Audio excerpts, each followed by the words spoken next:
about internet memes, because that's what I'm going to use as an intro for my speech.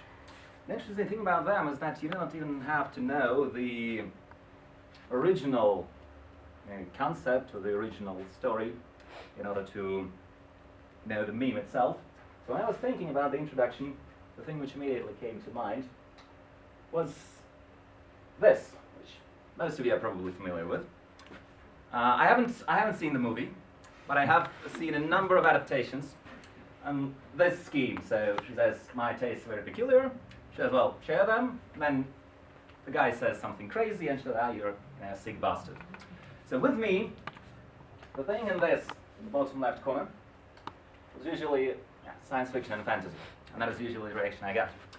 And the fact was made more complicated by that.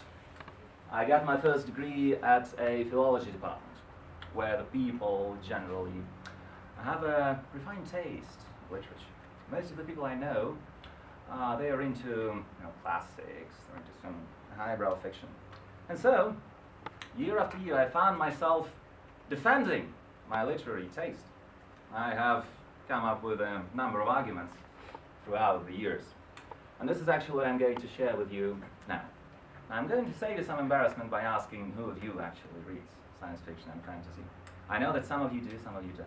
If those of you who don't, I hope I'll persuade you that it's not a total waste of time, and you might get something from it. For those of you who already do, I'll give you some arguments you can use in your discussions with the non-believers.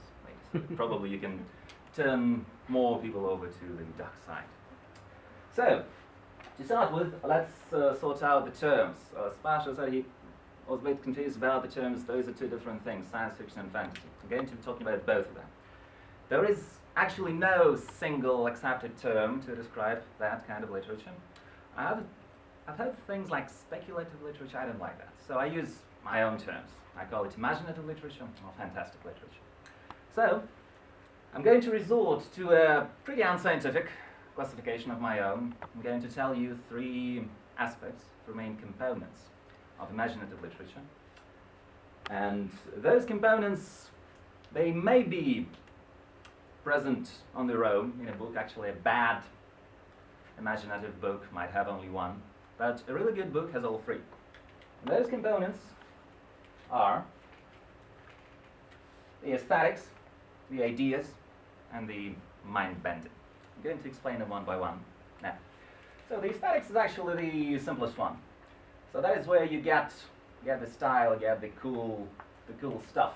It might be, for example, dragons for fantasy or robots for science fiction. That is the outside shell, all these nice things you see.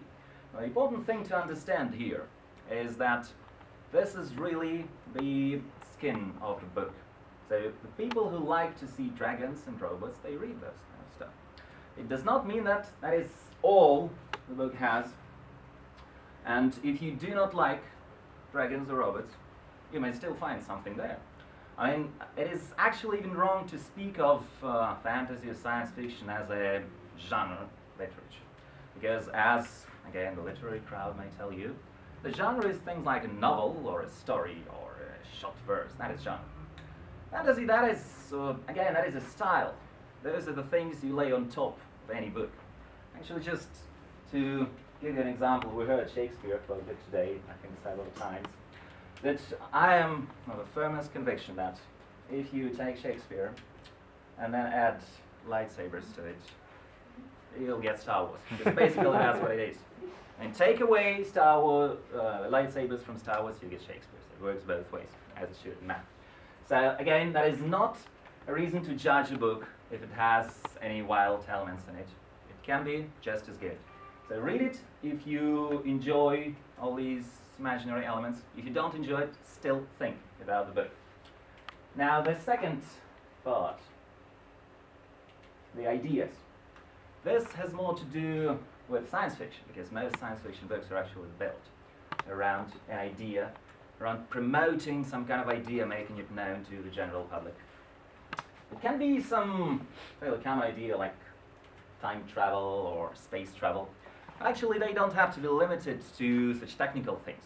A lot of science fiction books and some fantasy books they deal with, so to say, social ideas, with people ideas. They explore how the society works, how it might work in future under different circumstances.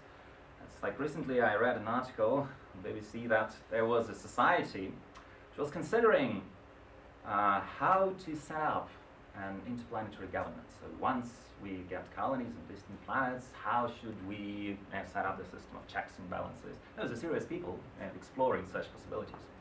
It is interesting in its own right, but what struck me most is that science fiction writers have been doing that for decades. And that is the big experimentation field, the big sandbox for ideas about our future. So if you want to learn about ideas, about what is going to happen to humanity in the next 100,000 years, and you don't want to get it in a dry textbook sort of way, if you want to have a plot, you want to have psychology, you want to have adventures, well then, you should definitely read science fiction. And now the third component, which is probably the most important one in books like these, it is also one which it shares with a lot of other literature. For example, you can see it in Alice in Wonderland, you can see it in Kafka's books. That is the mind bending, when you read things which are crazy, which do not conform to your everyday expectations, which are literally not true. And it can be challenging to your perception of the physical world around you, the reality. It can be challenging to your perception of yourself. And again, you might ask, why should we read such crazy stuff? Well, it's simple. First of all, it helps you to think outside of the proverbial box.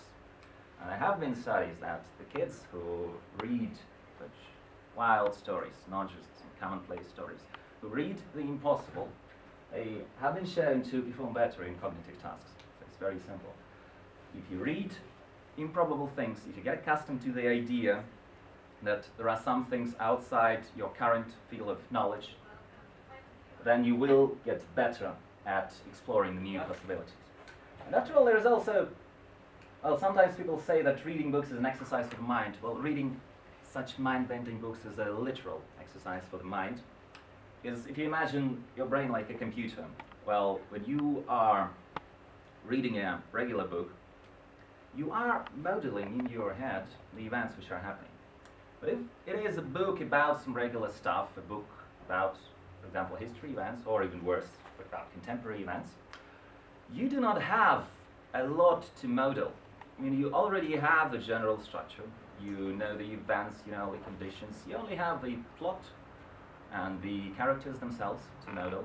So if I imagined a book in this room, and I would have to imagine a story for a regular book, it means I would be imagining you, several people moving around, talking, while the walls, the chairs, everything is fixed. I do not need to waste my brain power on that. On the other hand, in an imaginative book, like science fiction or fantasy book, there are a lot of unknowns. I mean, the conditions might be totally different. Just try to imagine how people would behave in a society where there are not two sexes but three. Or how would we behave if we never saw the sun, if we always lived underground? How would that impact our behavior?